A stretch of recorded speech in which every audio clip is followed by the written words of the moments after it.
Welcome to another episode of MSA TV. I'm Matt DiLorenzo, Product Line Manager for Cairns Helmets at MSA. And today, I'm going to show you how ridiculously easy it is to replace a Defender visor. Ready? Step 1, turn over the helmet. Step 2, deploy the Defender visor.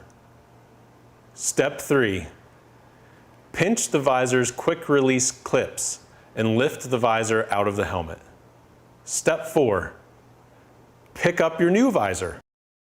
Step 5, push the quick release clips into their receivers. And you're done. All told, this process takes about 10 seconds. Thanks for joining me for this episode of MSA TV. If you have any questions about Cairns helmets, the Defender visor, or any other MSA products, please visit us online at www.msasafety.com or call us at 1-877-MSA-FIRE.